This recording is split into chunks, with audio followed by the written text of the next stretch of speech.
So we have a short time. We're looking at the past year. First of all, are there times when it feels like it's a blur and times when it feels like it's taken forever? Yes. Yes, both. Yeah. Yes. Look, I mean, a year ago, we were all kind of hunkering down, and we thought, okay, in the spring, we said, okay, classrooms are going to close for now.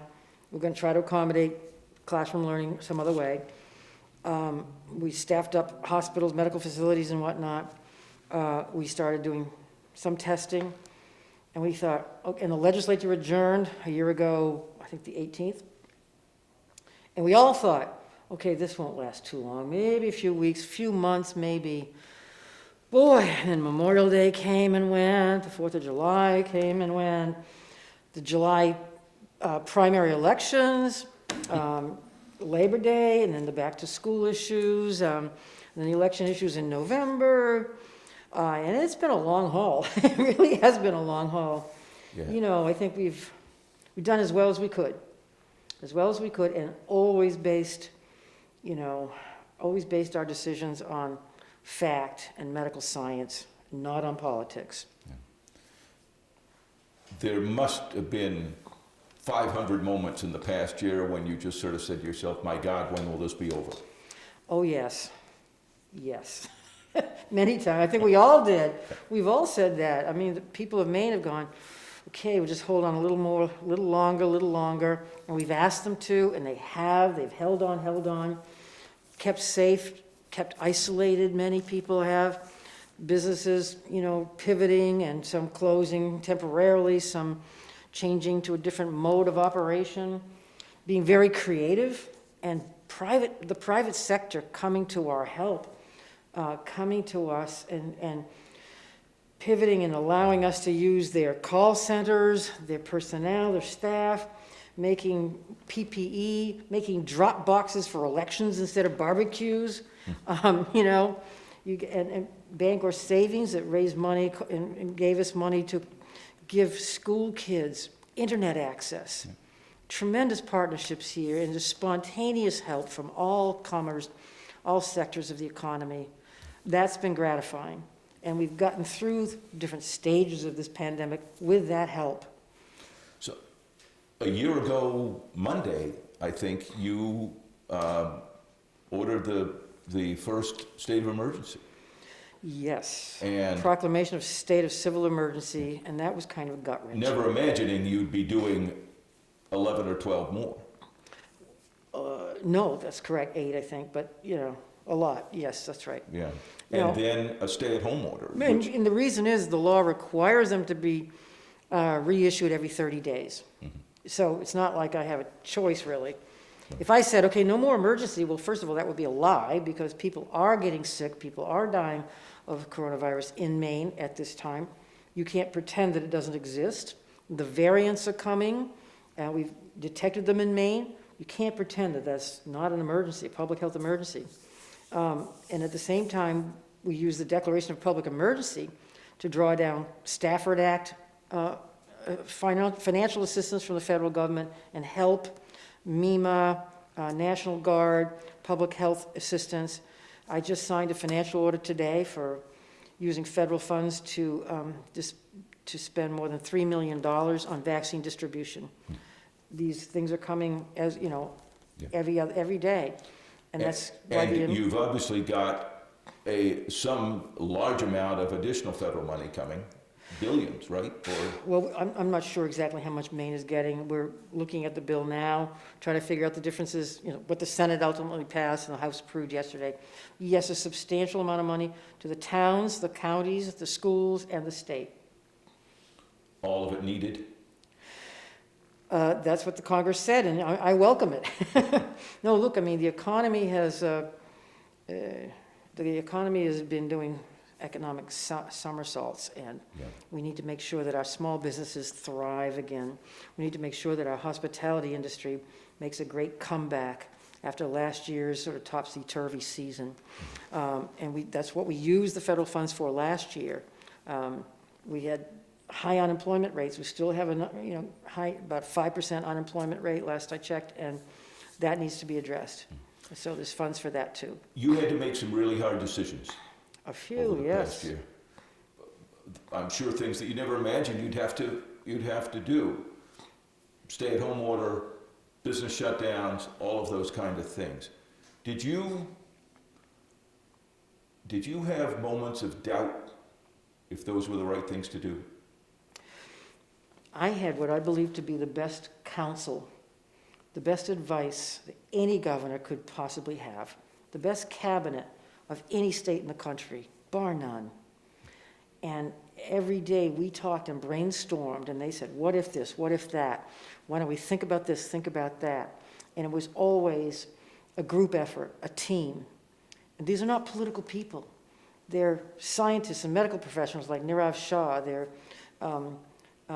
brilliant people like Jean Lambrew and Heather Johnson, Pendermaken, and my staff. I couldn't ask for better people. It wasn't me sitting. That said, even with that advice, when you're saying we're not going to let any restaurants be open, just as an example, and nobody can come from out of state.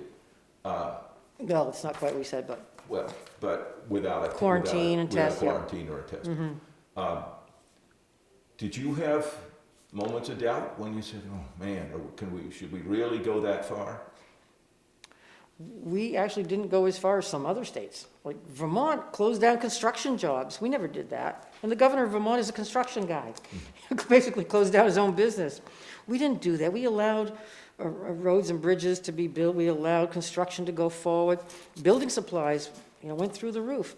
So we kept the economy going. And yes, obviously there were businesses that suffered. And that pains all of us to see any businesses suffer. But it worked. And people did come to Maine because they felt they were safe coming here. And our campgrounds filled up. And our elections in July and November were safe. They didn't become super spreaders. We didn't have people lining up around the block to vote, waiting to vote. We did it smartly and with the best public health science behind us. So, yeah. Were there any of those things after the fact you said, I wish I'd do that differently another time? I'm sure there'll be Monday morning quarterbacking on everything we did. Everything we did. There'll be a time for that, and it's inevitable, and I welcome it. But no, I don't. I wouldn't personally. You yourself say, shoot, I either should have done that or I shouldn't have done that. I can't think of anything offhand. I mean, honestly, there've been so many executive orders, and we tried to tailor them exactly to the problem at hand, and balance lives and livelihoods at the same time. Again, based on public health and medical science, fact. Everything we knew that was happening in other states and other countries. Look, we didn't become Italy. We didn't become South Dakota or Florida with crowded beaches and super spreading events. We stayed safe. There were a couple of things that happened, but for the most part, people were compliant and cooperative. People in Maine and businesses found new ways to do things and helped us enormously. And they're still helping us enormously. So here we are, we've got vaccine again. Now, not again, we've got vaccine, we've got 20+% of Mainers vaccinated. Yes. Including you. Yes. Me soon, I hope. After 2 exposures, yes. Was that nerve-wracking when you had an exposure? Well, not nerve-wracking, it was disappointing. But inevitably, this virus is an invisible enemy. And even though I have been living in a bubble for the better part of a year, the virus doesn't know that you're the governor. The virus doesn't know where you live or how you live. The virus just knows it wants to capture so people. When you knew this, I mean, quarantine. You worried about the job, but did you worry about yourself? I felt good, so I didn't really, But anybody over a certain age should worry, should be cautious, and but I had been pretty cautious. Yeah. Getting that second shot, though, was a good thing. It was such a relief, and when I walk through when I visit the vaccination sites, there's such a look of relief and joy on people's faces, especially the ones who are getting their second shot. Oh my God, it is incredible, and We're very lucky to have those vaccines, very lucky. We're not out of the woods, are we seeing the daylight, are we seeing the edge of the woods? I think we are, I definitely think we are. And people have been so courageous and compassionate and patient. People of Maine are great people to work with, great businesses to work with. And I'm just so grateful, so thankful for their cooperation. I think there's a reason why we're, even though we have the oldest population in the country, oldest median age, we actually also rank second lowest in total hospitalizations, third lowest in case counts, case numbers in the whole country. And we're very good pretty good in vaccination rates, and one of the lowest in the number of deaths.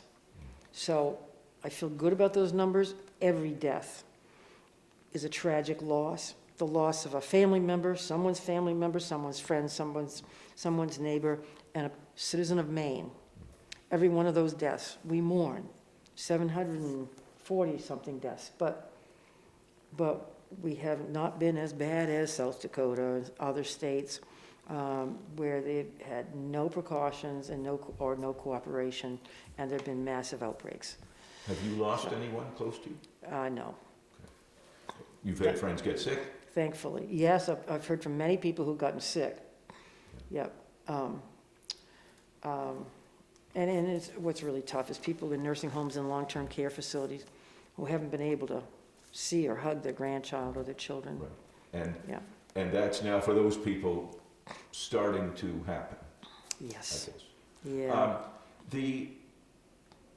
You've had pushback from the business community about various aspects of this, and obviously been protests right outside your house here from time to time from people.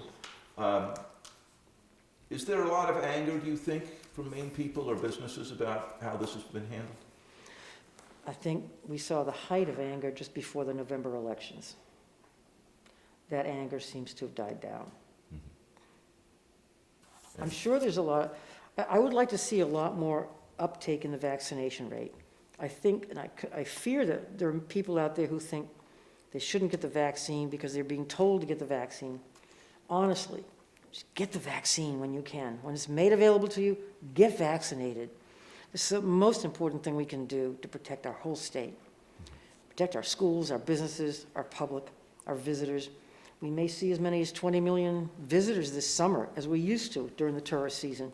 I'd like to make them all feel as safe as possible coming here. You mentioned schools and all of that. I know some people think that teachers should have gotten higher priority for getting vaccinations. Do you think Maine can get all of our schools reopened this year? Actually, no Maine school has closed, and nearly all elementary schools have been open for classroom education. Nearly all of them, for some period of time, at least during the week. And that is growing. People are, nobody has been without an education opportunity, but we're trying to expand that. We want more classroom education. For instance, we were creative in developing a training for learning facilitators. So if a teacher who was medically compromised or couldn't find childcare needed to teach from home remotely into the classroom, we have learning facilitators in at least 78 schools right now, and we're training more of them to be in the classroom to help the children, the students, digest the curriculum. But I guess what I was wondering, do you think we'll get close to 100% in-person, full-time this year? Yes, I think we can. This school year? I'd like to see it. I think we can get there. Yeah. It's not just teachers. The bus drivers, the average age of bus drivers is higher than teachers and school staff. We want to make sure that, and they are included in this prioritization. I'm sorry to interrupt. We probably have time for one or two more. Oh, thank you. Yep. Lindsay. Okay, thank you. So will there come a time this summer when you can walk down the streets of Farmington without a mask? We're asking people to keep the masks, and I'm going to do that too. What's the harm in it? Look, we brought the numbers of flu cases down substantially, and we kept the number of coronavirus cases down. The problem is you don't know who else in the street has been vaccinated or not vaccinated. You don't know if you have been vaccinated, whether you're going to be the 1 in 20 who might still get sick or even very, very sick. So why take a chance? Why take a chance? So, There's no harm done. so we're going to be continuing masks for foreseeable future. That's what Dr. Fauci recommends. That's what Dr. Shaw recommends. And I believe in those two people very, very much. And one final question, if I may. Yeah. Debate going on in the legislature when we came over here about a resolution from, I think, a friend of yours, Rick Bennett, to end Former the friend. end the state of emergency. Just kidding. Does there need to be more close working relationship between the legislature and the executive on all of the details of this? It's hard when they're working remotely, and I understand the reason they're doing that. And it was hard when they weren't in session, but we tried to talk to as many legislators as frequently as possible. All the committees were informed by the cabinet members what was going on and asked for their input and advice and observations as much as humanly possible. And but at the same time, this is an emergency. And the Stafford Act and other federal laws allow us to receive the federal funds that we get to fight the pandemic because of the state of emergency. Just this morning, I signed a financial order for more than $3 million of federal funds, quote, discretionary federal funds, to get the vaccines out there, to more widely distribute vaccines. Federal funds. Should I stop and take a poll among 186 legislators to see where they stood on that? I think they would agree with that move, that that's an appropriate use of federal funds. But that's, is part of the emergency, part of the state of emergency. By analogy, the only previous state of emergency I could think of was the one Angus declared in 1998, the blizzard ice storm. And that was for a few weeks. that was for 3 days, basically, or maybe, it continued for a while. But And do you the think, legislature didn't try to tell him where to send the snowplows and the icebreakers. By analogy, it's still in that state. And I know it's a long time. Believe me, I know it's been a long time. And no one expected it to last this long, but it is a pandemic. And lives are still at stake, and we're doing the best we can. and do you think you'll be able to end it at some point this year? Gosh, I hope so. Gosh, yes.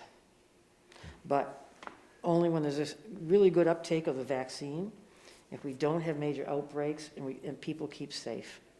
I need their cooperation to get there, and I think they'll do that. Good. It's like, Good. We have to get out of here so okay, you can do other we things. didn't ask for this pandemic. We didn't want it, nobody wanted it. But once it came here, we declared war on it, and we're going to win that war.